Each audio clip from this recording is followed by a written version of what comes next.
Além do papel de excreção, o sistema excretor também tem um papel de osmorregulação. E aí o nome, gente, osmorregulação, exatamente a regulação osmótica, a regulação hídrica, a regulação do teor de água no corpo. Quanto, gente, a osmorregulação? Os animais eles podem ser colocados em dois grupos. Existem animais chamados de osmoconformes. Ora, os animais que são osmoconformes, eles são isotônicos em relação ao meio em que eles vivem. Uma vez que eles são isotônicos, eles não ganham nem perdem água por osmose. E nós temos, gente, os animais que são osmorreguladores. Os animais osmorreguladores são os animais que são hipo ou hipertônicos em relação ao meio, o que quer dizer que eles podem ganhar ou perder água por osmose, e de modo que eles vão ter que regular essa quantidade de água que entra no corpo, regulação osmótica, regulação hídrica. Claro, né, gente, que eu aproveito para lembrar para vocês mais uma vez do conceito de osmose, né, desde lá das aulas de bioquímica, né, e tal. Osmose, a passagem espontânea de água de um ambiente hipotônico menos concentrado para um ambiente hipertônico mais concentrado. A gente falando sobre isso lá nas aulas de bioquímica, conversando que toda vez que uma determinada estrutura ela vai lá e perde sais, essa estrutura vai ficar hipotônica e vai perder água por osmose. Por outro lado, toda vez que uma estrutura ela ganha sais, ela fica hipertônica e ganha água por osmose. Então, os animais que são osmorreguladores, se eles são hipotônicos, eles vão perder água por osmose. Se eles são hipertônicos, eles ganham água por osmose. Então, criaturas que são hipotônicas em relação ao meio, a tendência é perder água. Criaturas que são hipertônicas, a tendência é ganhar água através de processos de osmose. Hipotônico perde água por osmose, hipertônico ganha água por osmose. E aí, a gente conversa um pouquinho sobre como é que funciona os fenômenos de osmorregulação nos vários grupos de animais. Gente, em invertebrados marinhos, quando eu falo em invertebrados marinhos, moluscos, crustáceos e etc e tal, eles são isotônicos em relação ao meio.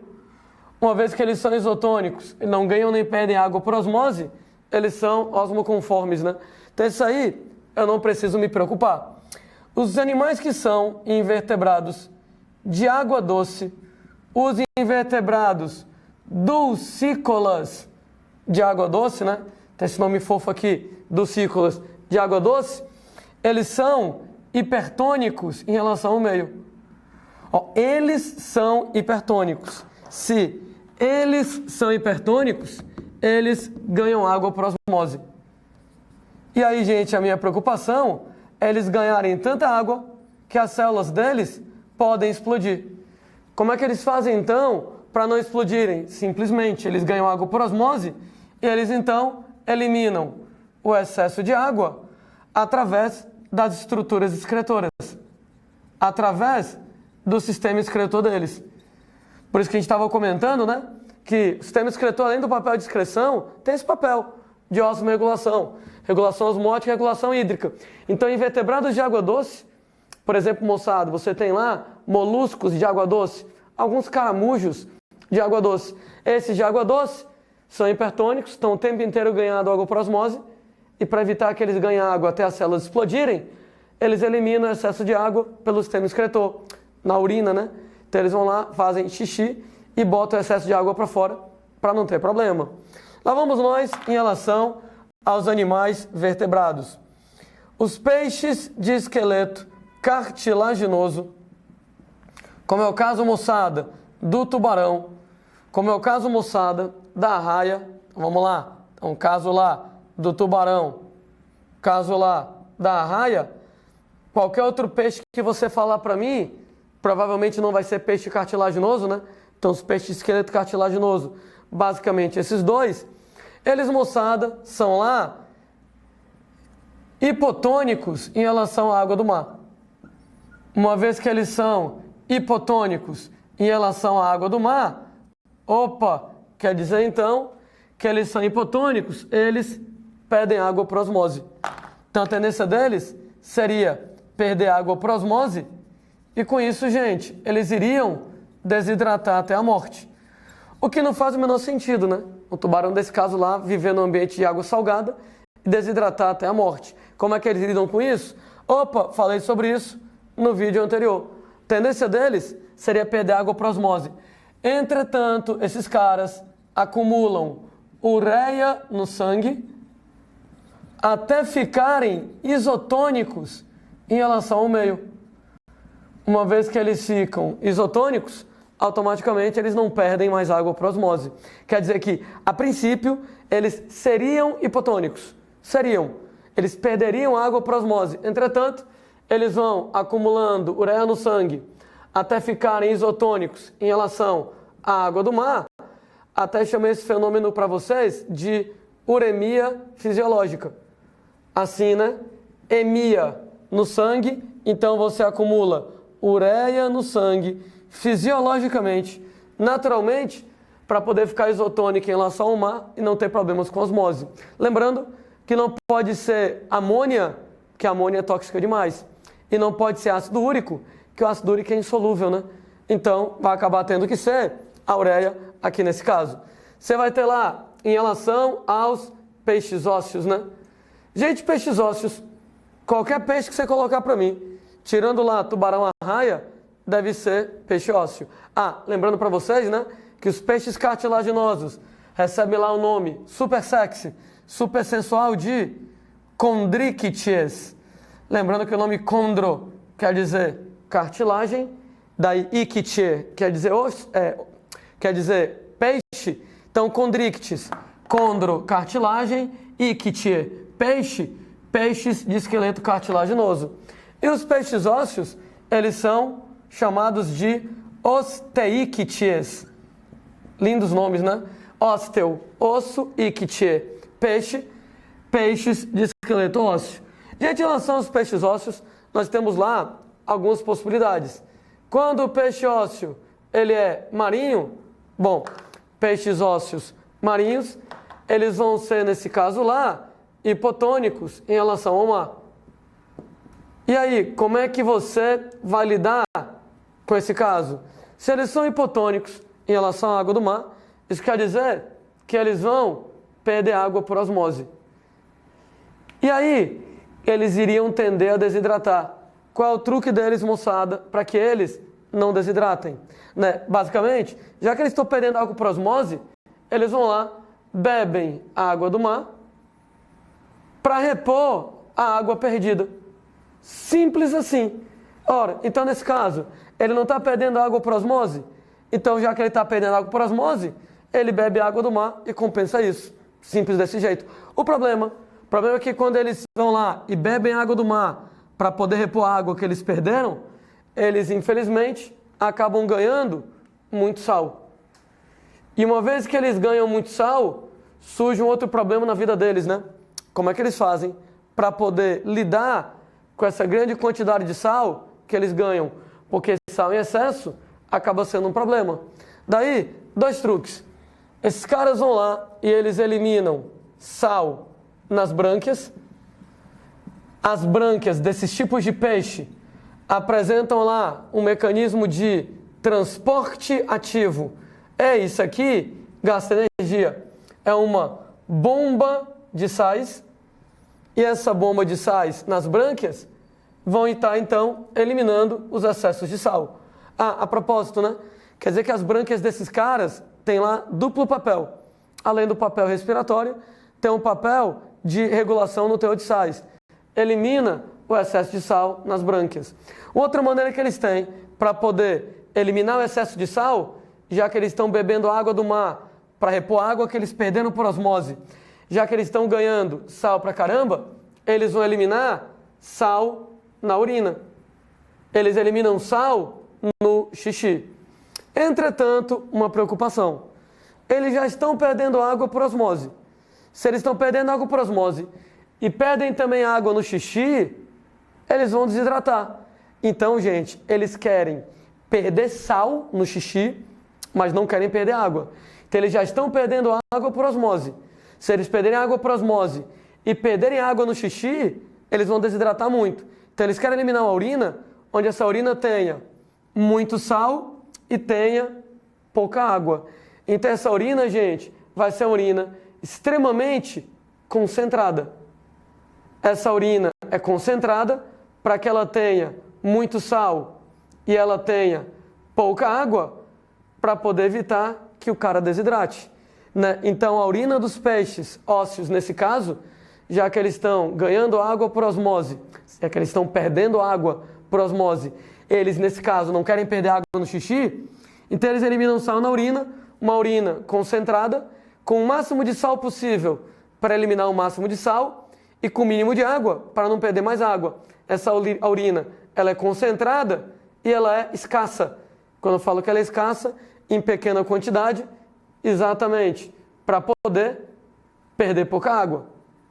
Em pequena quantidade, para poder perder pouca água, volto a dizer, porque você já está perdendo água por osmose. Se perder água na urina, você vai acabar desidratando. Então, isso aqui é o que acontece com os peixes ósseos, os peixes osteíctes marinhos, como é que eles vão trabalhar? Ora, os de água doce, eles vão trabalhar de modo diferente.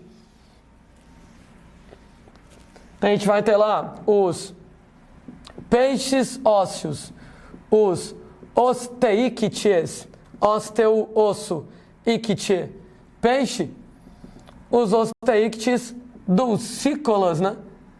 Dulcícolas aqui, então, de água doce. Peixes ósseos de água doce. Muito bem. Peixes ósseos, moçada, de água doce. Peixes ósseos dulcícolas, eles são o contrário dos peixes ósseos marinhos. Eles são hipertônicos em relação ao ambiente que eles vivem. Então, eles são hipertônicos em relação à água doce. Já que eles são hipertônicos em relação à água doce, a tendência deles, então, será ganhar água por osmose. E aí, uma vez que eles ganham água por osmose, o perigo é entrar tanta água na célula deles que eles vão acabar explodindo as células. Daí, como é que esses caras eles vão fazer para poder lidar com isso? Para começar, esses caras nunca bebem água.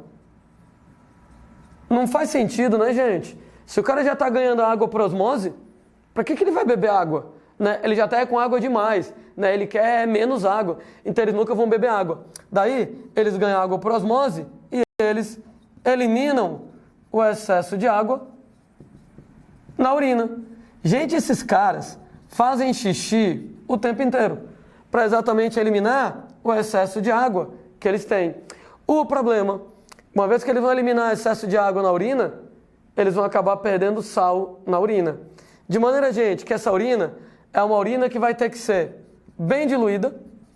Quando a gente fala lá na urina diluída, uma urina com pouco sal, para poder perder o mínimo possível de sal, e com muita água, para poder eliminar o máximo de água possível. Ah, e uma urina abundante. Urina pra caramba, xixi pra caramba. Esses caras, eles vão fazer xixi o tempo inteiro. Essa urina abundante, essa urina em grande quantidade, exatamente, para poder eliminar o máximo de água possível com muita água. Daí então, peixes ósseos de água doce ganham água por osmose, não precisam beber água, porque eles já estão ganhando água por osmose, elimina excesso de água no xixi, xixi deles tem que ser diluído com pouco sal para não perder sal, com muita água para eliminar o máximo de água. Uma urina abundante, grande quantidade de urina para eliminar muita água. Infelizmente, por mais que você tenha a urina diluída, uma urina que tenha pouco sal, ela está em grande quantidade. Então, por mais que a urina tenha diluída com pouco sal, a grande quantidade de urina que o cara elimina, ele acaba perdendo sal de qualquer jeito. Então, ele tenta eliminar o mínimo de sal possível. Uma urina diluída com o mínimo de sal possível. Só que ele urina tanto que mesmo com a urina diluída, ele acaba perdendo sal. E aí, nesse caso, uma vez que eles perdem sal, eles vão ter que lidar com essa perda de sal. Então eles acabam perdendo sal na urina. Uma vez que eles perdem sal no xixi, como é que eles compensam isso? Eles absorvem sal nas brânquias para poder compensar. Então, através de mecanismos de transporte ativo, eles vão ter uma bomba de sal nas brânquias. Essa bomba de sal ela vai consumir energia e o objetivo dela agora é absorver o sal para compensar o sal perdido no xixi. Aliás, que tal então, gente, se a gente fazer aqui uma rápida comparação entre os peixes ósseos de água salgada e os peixes ósseos de água doce?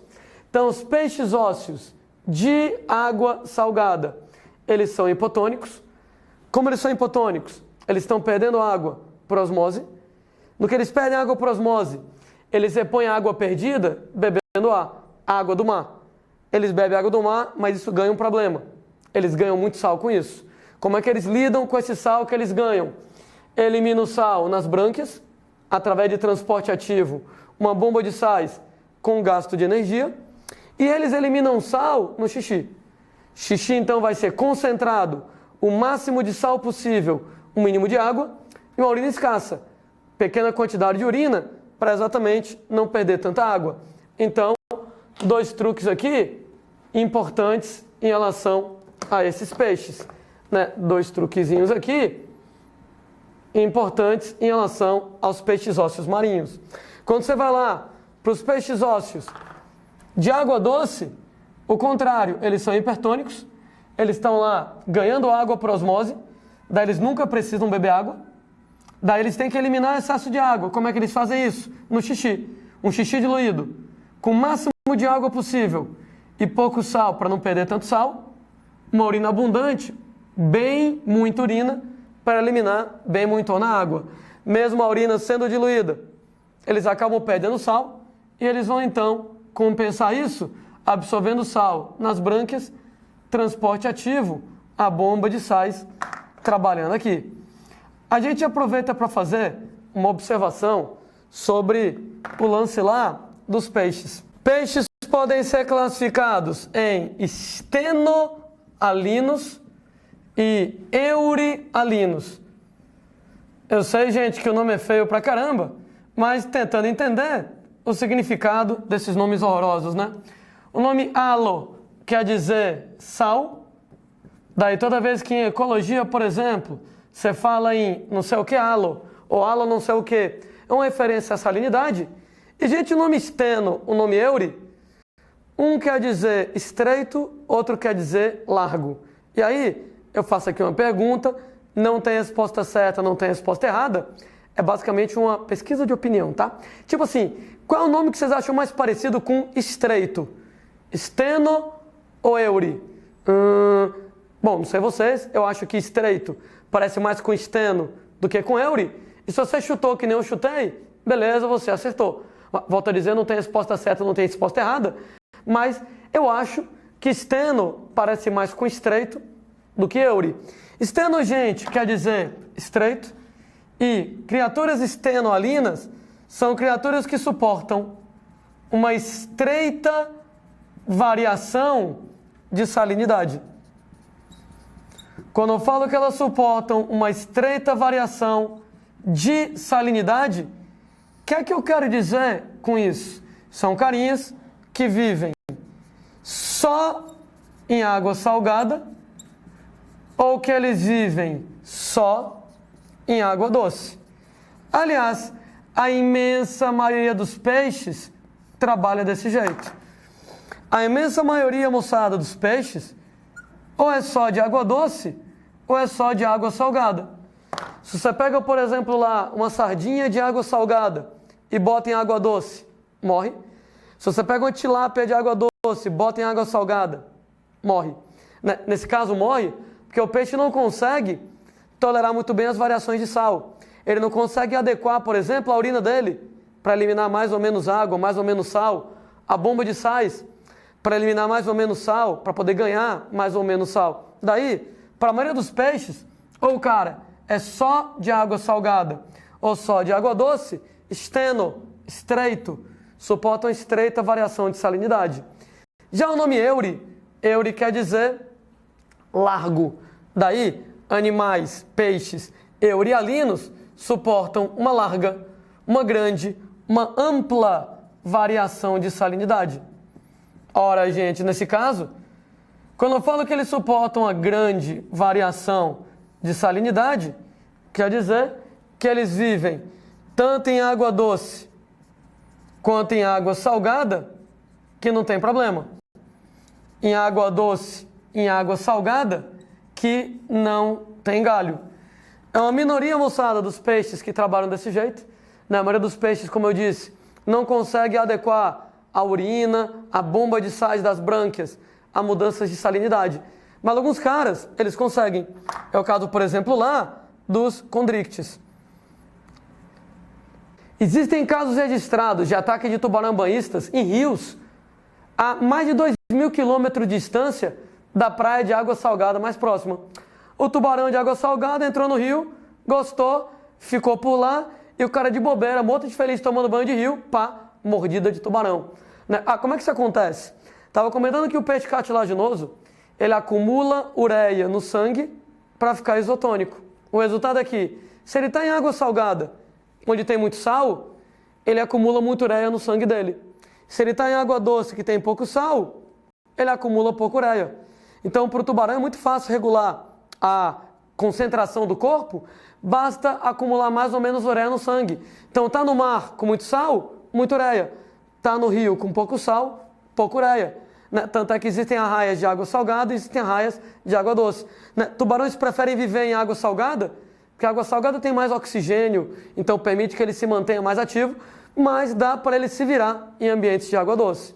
Outros exemplos, moçada, de peixes que são eurialinos, carinhas como, por exemplo, lá, salmões, carinhas como, por exemplo, lá, enguias, Salmão, os fãs aí de sushi, sashimi e aí vai, ele é um cara que ele tem uma característica interessante. Quando ele é jovem, ele é de água doce, ele nasce no rio. Quando ele é adulto, ele é de água salgada.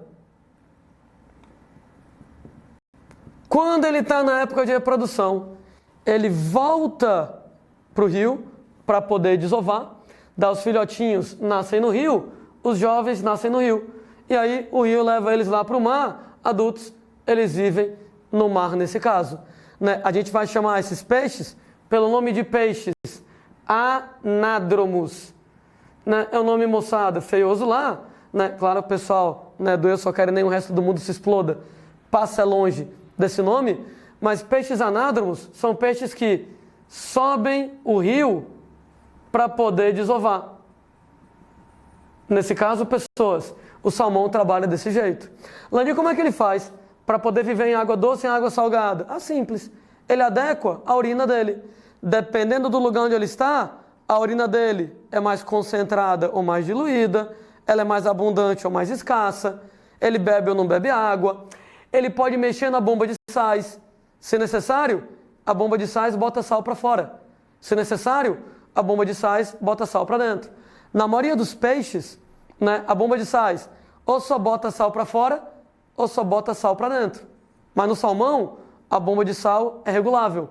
A bomba de sal nas brânquias pode botar sal para fora ou para dentro, de acordo com onde ele está.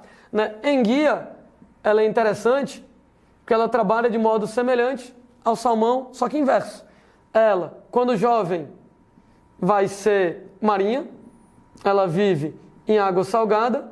Quando ela é adulta, ela é de água doce. Você vai ter gente lá que ela se reproduz em água salgada, peixes chamados catádromos. Eu sei, nomes feios pra caramba, não se preocupem, eles descem o rio para poder desovar. Então eles vão para o mar para poder desovar. O que interessa é como é que a desgraça lá da enguia, que é um peixe compridão, como é que a enguia consegue viver em água salgada e em água doce? No mesmo esquema do salmão. Regula a urina. Se a urina é mais concentrada ou mais diluída, se ela é mais abundante ou mais escassa. Regula a bomba de sais. Bota sal para dentro ou bota sal para fora, ganha ou elimina sal, de acordo com o ambiente onde ele está. A gente, pessoas, tem outras criaturas marinhas. Existem, por exemplo, répteis marinhos, que nem tartaruga marinha. Existem, por exemplo, aves marinhas, como, por exemplo, uma gaivota, como, por exemplo, lá um albatroz. Né? E como é que esses caras, eles se viram? Não, osmose não tem problema, tá? Esses caras aqui não ganham, nem perdem água por osmose, porque a pele deles é impermeável. Porque a pele deles é queratinizada. Ora, para quem não lembra, né? Pele queratinizada apresenta lá grandes quantidades de uma proteína chamada queratina, e a queratina é impermeabilizante. Então o problema lá para a vida da tartaruga marinha, para a vida lá da gaivota, do albatroz, não é ganhar ou perder sal, não é ganhar ou perder água. Não ganham nem perdem água por osmose, porque a pele ela é impermeável. O problema da vida deles é outro. Como é que eles vão conseguir água doce para beber? Né? Uma tartaruga marinha, a vida inteira dela nunca vê água doce. Tem aves marinhas, pensa lá, gente, aquela ilhazinha no meio lá do oceano, onde não tem nenhuma fonte de água doce, como é que as aves marinhas vão conseguir se virar? Ah, simples, não tem água doce? Esses caras bebem água salgada, bebem água do mar. E Landim, bebe água do mar, mas a água do mar é salgada pra caralho. Pois é, então eles ganham muito sal. E aí como é que eles fazem para poder se livrar do sal? Para eles, moçada, se livrarem do excesso de sal, eles eliminam sal na urina. E aí pensa aí na história dos peixes. Como é que deve ser a urina nesse caso para poder eliminar muito sal? Uma urina concentrada, com o máximo de sal possível e o mínimo de água, para não desidratar. Eles já têm dificuldade de conseguir água, né? Então eles não podem perder muita água na urina. Essa urina concentrada e escassa, né? Ou seja, pouca urina, eles fazem bem pouco xixi. O pouco xixi que eles fazem tem sal pra caramba, então a urina muito concentrada, o mínimo de água, o máximo de sal, para não perder água, para poder eliminar o máximo de sal. E além de eliminar sal na urina, eles eliminam através das chamadas glândulas de sal. O que é a glândula de sal nos répteis e aves marinhas? São glândulas lacrimais modificadas para eliminar sal. Aliás, né, tartaruga marinha, aves marinhas, às vezes você tem a impressão de que eles estão chorando. E eles estão chorando, eles estão lacrimejando, mas não é de tristeza, é para poder eliminar sal. Né? Então vai estar lá lacrimejando umas lágrimas extremamente salgada para poder perder o mínimo de água, para poder perder o máximo de sal possível. Então as glândulas, né, de sal, glândulas lacrimais modificadas. Aqui a observação que eu tinha feito lá sobre o salmão e a enguia, bola para frente, né? Nós temos, moçada, mamíferos marinhos. Baleia, você tem lá focas às vezes, e os mamíferos marinhos, eles passam por problemas semelhantes aos répteis e aves marinhos. Não tem problema com osmose, né? Não vão ganhar, não vão perder água por osmose. Quanto a isso, não tem problema, porque nesses caras a pele ela é queratinizada. Então, uma vez que a pele é queratinizada, apresenta lá bem muitona queratina impermeabilizante. Aliás, na aula sobre pele, a gente conversou sobre isso, né? Quando você vai lá para a água do mar, né? Você não ganha, você não perde água por osmose. Não ganha, não perde água por osmose. Você, que é mamífero, sua pele é impermeável. Então o problema não é nesse, o problema é como é que consegue água, gente? Como é que consegue água doce? Como é que uma baleia vai conseguir água doce? Como é que, por exemplo, lá uma foca, um golfinho vai conseguir água doce? Resposta: não vai conseguir. Entretanto, ao contrário do que acontece com répteis e aves, cujo sistema excretor consegue processar o sal da água do mar e eliminar o sal na urina, nós mamíferos não conseguimos. Né? A quantidade de sal que tem na água do mar é tão grande que os nossos rins, os rins dos mamíferos, não aturam tanto sal, né? Tanto é que se você vai lá e ingere água salgada, cara, você vai acabar morrendo. Você vai acabar morrendo porque tem tanto sal na água do mar, que seu corpo não consegue lidar com isso. Ele não consegue eliminar esse sal lá na urina, né? Isso vai acabar causando problemas. De modo, moçada, que mamíferos marinhos nunca podem beber água do mar. Tá, tudo bem, claro, quando eu falo nunca também não sejam lá exagerados, né? Ô Landim, será que de vez em quando, sem querer, a baleia não bebe um pouquinho de água do mar? Tudo bem, que nem você na praia, às vezes, sem querer, bebe um pouquinho de água do mar. Beleza, mas elas não fazem isso de propósito. Por quê? Porque tem sal demais. E o corpo delas não consegue processar a quantidade de sal. Nesse caso, porque o sistema excretor não vai conseguir, no caso dos mamíferos, não consegue eliminar a grande quantidade de sal que você tem na água do mar. O resultado, né, gente, que essa água do mar dentro de você, ela vai acabar desidratando o seu corpo, né? Afinal de contas, o sal, por osmose, desidrata, né? Inclusive, dica para você, né? No dia que você estiver perdido no meio do mar, né? O seu navio de cruzeiro afundou, você está lá no bote salva-vidas e não tem água doce, não adianta beber água do mar. Água do mar, você vai morrer mais rápido. Se você beber água do mar, você vai morrer mais rápido. Porque tem tanto sal na água do mar que o seu sistema excretor não vai conseguir eliminar o excesso de sal na água que você bebe.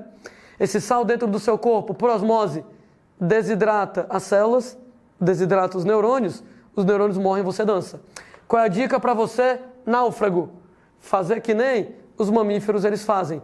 Mamíferos marinhos, eles obtêm água no alimento. Toda a água que eles precisam, eles vão obter essa água no alimento. Ou seja, nos peixes, por exemplo. Quem já comeu sushi, sashimi, peixe cru? Gente, peixe cru não é salgado não, né? Peixe cru, cá entre nós, não tem lá muito gosto de alguma coisa, não. Quando você coloca um molhozinho shoyu lá, né? Que fica uma delícia lá, um molho de soja.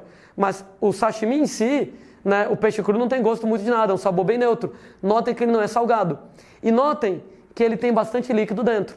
Daí, se o diabo lá da baleia, se o diabo lá do golfinho, né? Ele vai lá e come peixe cru, né? Ou come, por exemplo, plâncton, que é o caso da baleia, ele consegue a água que ele precisa para sobreviver, sem o inconveniente do excesso de sal. Então, nesse caso, se você vai lá e come peixe cru, você consegue a água que você precisa sem o problema do excesso de sal. Né? Tanto é, moçada, que pessoal lá na marinha, né, marinheiros, etc e tal, eles são ensinados desse jeito. Tá perdido no meio do mar, não tem água doce, conseguiu pescar um peixe? Coma o peixe cru. Dê uma lá de baleia quando come o plâncton, de golfinho quando come o peixe cru, de foca quando come o peixe cru, porque o peixe tem muita água no corpo e tem pouco sal. Então você consegue a água que você precisa para sobreviver sem o inconveniente do excesso de sal. Então, mamíferos marinhos não bebem água do mar, né? É tanto sal na água do mar que isso desidrataria o próprio corpo, né? As células iriam perder água por causa do sal nos neurônios, pode levar você a morrer. Obtenha água no próprio alimento, comer peixe cru, no caso lá das baleias plâncton cru, você consegue água sem o problema do excesso de sal como inconveniente.